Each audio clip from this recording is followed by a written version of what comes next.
Hi అండి, అందరూ ఎలా ఉన్నారు? బాగున్నారా? నేను కూడా చాలా బాగున్నాను. ఇక్కడ వచ్చేసి ఒక అతను కామెంట్ చేశాడనమాట. 1,00,000 శాలరీ నాది, 20 lakhs ఎలా సేవ్ చేయాలి చెప్పండి అని చెప్పి కామెంట్ అయితే పెట్టాడు. నాకు తెలిసినంత వరకు మీకు 1,00,000 శాలరీ ఒక 20 ఉన్న వాళ్ళు 20 lakhs సేవ్ చేయడం మ్యాటరే కాదు. సో మీరు అడిగారు కాబట్టి నేనైతే ఇక్కడ క్లారిటీగా ఎక్స్ప్లెయిన్ చేశాను.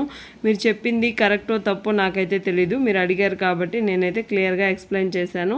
మీరైతే ఈ వీడియో చూసినట్లయితే కామెంట్ చేయండి, నేను ఇదే అండి కరెక్ట్గా చెప్పాను నేను అని చెప్పి మీరైతే కామెంట్ అయితే పెట్టండి. ఈ వీడియో చూస్తూ ఉన్నట్లయితే నాకైతే తెలుస్తుంది. సో మీ శాలరీ వచ్చేసి 1 lakh అని చెప్పారు. నేను దాన్ని బట్టి నేనైతే 20 lakhs ఎలా సేవ్ చేయాలో, అంతకన్నా ఎక్కువ ఎలా సేవ్ చేయాలో అనేది నేనైతే ఇక్కడ క్లారిటీగా ఎక్స్ప్లెయిన్ అయితే చేశాను, చూసేయండి. సో మన ఛానల్ ఎవరైనా ఫస్ట్ టైం చూస్తున్నట్లయితే లైక్ చేయండి, షేర్ చేయండి, సబ్స్క్రైబ్ కూడా చేసుకోండి. సో వీడియోలోకి అయితే వెళ్ళిపోదాం. శాలరీ 1 lakh అనమాట. హోమ్ ఎక్స్పెన్సెస్ వచ్చి నేను 1 lakh పర్సన్ ఆటోమేటిక్గా 20,000 పెట్టుంటారు, హోమ్ ఎక్స్పెన్సెస్ ఉంటుంది అని చెప్పి ఒక అజంప్షన్తో నేనైతే రాశాను. గ్రోసరీస్కి, పెట్రోలు, లేదంటే వాళ్ళు ఎక్కడైనా వెళ్ళడానికి ఏదైనా ఖర్చులకు అని చెప్పి 10,000 అయితే రాశాను. నేను చెప్పేది ఏంటంటే ఎస్ఐపి, పీపీఎఫ్, ఆర్డీలో ఇన్వెస్ట్మెంట్ పెట్టి మనమైతే 20 lakhs ఈజీగా సేవ్ చేసుకోవచ్చు. సో నా అజంప్షన్ అనమాట ఇవంతా. నేనైతే ఎలా ప్లాన్ చేస్తాను అని నేనైతే నన్ను అజంప్షన్ చేసుకొని నేనైతే ఇక్కడ రాశాను. సో మీరు ఒకవేళ రిస్క్ అనుకుంటే మీరు ఇంకోలాగా ట్రై చేయండి అని కూడా కామెంట్ చేయండి, ఓకేనా? సో చాలామంది రిస్క్ అండి, అంతంత పెడితే రిస్క్ అని చెప్తున్నారు. సో రిస్క్ అంటే ఇప్పుడు మనం సేవ్ చేయాలంటే ఏదో ఒక దాంతో రిస్క్ అయితే చేయాలి కదండి. సో అదే నేను చెప్పడం, మీరు అన్నీ కనుక్కొని ఏది రిస్క్ అన్నదాన్ని వదిలేసి రిస్క్ లేని దాన్ని ట్రై చేయండి, ఓకేనా? సో కార్ లోను, ఈఎంఐస్ కన్ఫామ్గా 1 lakh శాలరీ పర్సన్కి ఉంటుంది కాబట్టి 20,000, ఎమర్జెన్సీ ఫండ్స్ కింద 10,000 అయితే నేను రాశాను. ఫుడ్, ట్రావెల్, మూవీస్ అలాగ ఉంటుంది కాబట్టి మొత్తం కలిపి 10,000లో సర్దేయాలి అన్నట్టుగా రాశాను అనమాట. చిట్టి ఒక 10,000. సో మొత్తం 1 lakh అయితే ఇక్కడికి మనకు అయిపోయింది. సో 1 lakh నేనైతే ఇలా రాశాను. సో మీరైతే చూసుకోండి, సో కరెక్ట్గా రాసానా లేదా అని చెప్పి మీకైతే తెలుస్తుంది. సో నెక్స్ట్ వచ్చేసి పీపీఎఫ్లో 1 year ఇన్వెస్ట్మెంట్. మీకు ఎక్కువ రిస్క్ అనిపిస్తే 1 yearకి 10,000 పెట్టండి. లేదు మేము రిస్క్ బేర్ చేయగలుగుతాము అనుకుంటే మంత్లీ 10,000 కూడా పెట్టుకుంటే 1,20,000 అయితే మీరు పెడతారనమాట. మంత్లీ ఇన్వెస్ట్మెంట్ ఇయర్లీ అంటే 10,000 నేను ఇక్కడ రాశాను కదా, మంత్లీ 10,000 అని చెప్పి. సో దాని ప్రకారం నేను చెప్తున్నాను. 1,20,000 అయితే మీకు ఇయర్లీ ఇన్వెస్ట్మెంట్ పెట్టుకోవచ్చు. సో పీపీఎఫ్ వచ్చి ఇయర్లీ ఇన్వెస్ట్మెంట్ 10,000 పెట్టుకున్నారనుకోండి, మీకు టైం పీరియడ్ 20 15 అది మీ ఇష్టం పెట్టుకోండి. రేట్ ఆఫ్ ఇంట్రెస్ట్ వచ్చి 7.1% అయితే వస్తుంది. So invested amount 2 lakhs.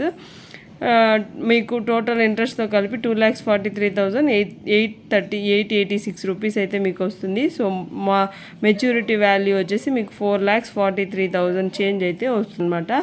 లేదు నాకు ఇంత అవసరం లేదండి, నేను ఇయర్లీ అంటే మంత్లీ 10,000 లెక్కన 1,60,000 అయితే నేను పెట్టగలుగుతాను అనుకుంటే టైం పీరియడ్ 15 years పెట్టుకోండి. Interest amount same as usual 7.1% వస్తుంది. ఇన్వెస్టెడ్ అమౌంట్ వచ్చేసి 18 lakhs అవుతుంది. మీకు ఇంట్రెస్టే 14 lakhs అయితే మీకు జనరేట్ అవుతుంది. మెచ్యూరిటీ వాల్యూ వచ్చేసి లాస్ట్కి 32 lakhs అయితే మీకు మనీ అయితే చేతికి వస్తుంది. సో చూసారా, మీరు ఒక్కదాంతో ఇన్వెస్ట్మెంట్ చేయడానికి మీకు 20 lakhs అయితే ఇంకా ఎక్కువే వచ్చేసింది అనమాట. సో ఇలా ప్లాన్ చేసుకున్నా మీకు హ్యాపీగా మీరైతే 20 lakhs కన్నా ఎక్కువగానే మీరైతే సేవ్ చేయగలుగుతారు. ఒకసారి చూడండి. నెక్స్ట్ వచ్చేసి ఎస్ఐపిలో మంత్లీ ఇన్వెస్ట్మెంట్ 10,000 అని రాశాను. ఎస్టిమేటెడ్ రిటర్న్ వచ్చేసి 12%, టైం పీరియడ్ వచ్చి 10 years అని పెట్టానమాట. సో ఇన్వెస్టెడ్ అమౌంట్ వచ్చేసి 1,20,000 అనమాట. రిటర్న్స్ వచ్చేసి 11 lakhs అయితే వస్తుంది. సో మొత్తం 23 lakhs అయితే మీకు ఎస్ఐపిలో అమౌంట్ అయితే వస్తుందన్నమాట. ఈ ఒకదాంతో ఇన్వెస్ట్మెంట్ చేసినా మీకైతే 20 lakhs మీరైతే క్రాస్ అయిపోతారు. సో ఒకసారి చూసుకోండి. నెక్స్ట్ లేదు ఆర్డీలో కూడా పెట్టాలి అంటే ఆర్డీలో పెట్టారనుకోండి, 10,000 పెట్టారనుకోండి, 6.5%, టైం పీరియడ్ 10 years పెట్టుకున్నా మీరు మొత్తం అమౌంట్ కట్టేది వచ్చేసి 12 lakhs అయితే కడతారనమాట. సో మొత్తం రిటర్న్ వచ్చేసి 4 lakhs జనరేట్ అవుతుంది. మొత్తం కలిపి 16 lakhs అమౌంట్ అయితే మీకు వస్తుందన్నమాట. సో ఇది కూడా మంచి ఇన్వెస్ట్మెంటే అండి. సో పోస్ట్ ఆఫీస్లోనే మీరు ఆర్డీ అయితే కట్టుకోవచ్చు, మీకు మంచిగా యూజ్ అవుతుంది. రిస్క్ ఏం అవసరం లేకుండా నేను వెళ్ళి పోస్ట్ ఆఫీస్ వెళ్ళి అన్నీ తెలుసుకొని కడతానంటే మీకైతే ఇది మంచి స్కీమ్ అనే నేను చెప్తాను. వెళ్ళి ఒకసారి చెక్ చేసుకోండి.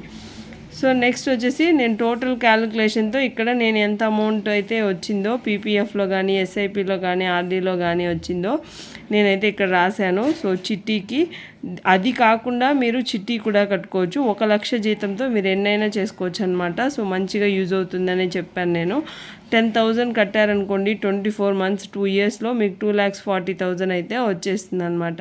సో 72 lakhs మీరు సేవ్ చేస్తారా ఈ మూడిట్లో పెట్టుబడి పెట్టి చేస్తారా, లేదంటే నాకు ఇంత అమౌంట్ నాకు నమ్మకం లేదండి వాళ్ళు ఇస్తారో లేదో అనే ఒక డౌట్లో ఉన్నారనుకోండి, మీరైతే ఆ పోస్ట్ ఆఫీస్లో ఆర్డీకి అయితే వెళ్ళిపోండి. సో మీకు ఎక్కువ రిస్క్ లేకుండా మీకైతే మనీ విత్ ఇంట్రెస్ట్తో కలిపి ఇస్తారు కాబట్టి పోస్ట్ ఆఫీస్ స్కీమ్ అయితే మీకు మంచిగా యూజ్ అవుతుందని అనుకుంటున్నాను.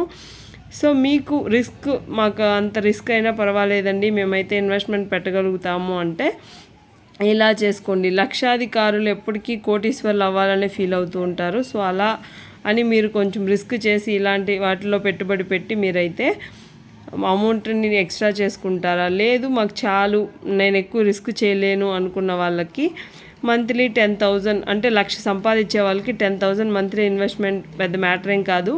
సో 10,000 పెట్టి మీరైతే మోస్ట్లీ 16 lakhs అంటే పీరియడ్ ఆఫ్ టైం ఎక్కువ అవుతుంది చూసుకోండి. సో ఆ టైంకి మీకైతే మంచి అమౌంట్ అయితే వస్తుంది అనుకుంటే మీరైతే ఇలా పెట్టండి. మీరు టైం పీరియడ్ అంతా ఏం మెన్షన్ చేయలేదు కాబట్టి నాకున్న నాలెడ్జ్తో నేనైతే ఇలా రాశాను. మీకు ఇంకేదైనా మంచిగా అనిపిస్తే కూడా కామెంట్ చేయండి. ఏదైనా రిస్క్ లేని పథకాలు ఏమైనా ఉంటే మీరైతే నాకు చెప్పండి, నేను కూడా తెలుసుకుంటాను. మీ ద్వారా నేను కూడా కొద్దిగా ఎడ్యుకేట్ అవుతాను అనమాట. సో ఇంకేదైనా నేను మర్చిపోయింటే కామెంట్ అయితే చేయండి. సో ఇవే అండి నేను చెప్పేదైతే మాత్రం. సో ప్రతి ఒక్కరూ ఒక లైఫ్ని హ్యాపీగా లీడ్ చేయాలంటే మీరైతే టర్మ్ ఇన్సూరెన్స్ తీసుకోండి. మంచి ఇన్సూరెన్స్ కంపెనీలో టర్మ్ ఇన్సూరెన్స్ తీసుకున్నారనుకోండి, మీరు ఎంత డబ్బులు సేవ్ చేసినా లేదంటే దేనికైనా మీరు హోమ్ లోన్స్ అలాగే ఏదైనా ఉన్నా కూడా వాళ్ళకి మళ్ళీ మీ ఫ్యామిలీకి కూడా మనీ అయితే వస్తుంది కాబట్టి టర్మ్ ఇన్సూరెన్స్ అయితే మీరు తీసుకోండి. ఇన్వెస్ట్మెంట్ పెట్టే ముందు 1 to 10 times ఆలోచించుకునే పెట్టండి. మీకు ఏది సేఫ్ అనిపిస్తేనే దాంతోనే మీకు ఇన్వెస్ట్మెంట్ అయితే చేసుకోండి. సో ఈ వీడియో నచ్చితే ఒక లైక్ చేసి వెళ్ళండి. సో కామెంట్ కూడా పెట్టండి. Take care, bye bye.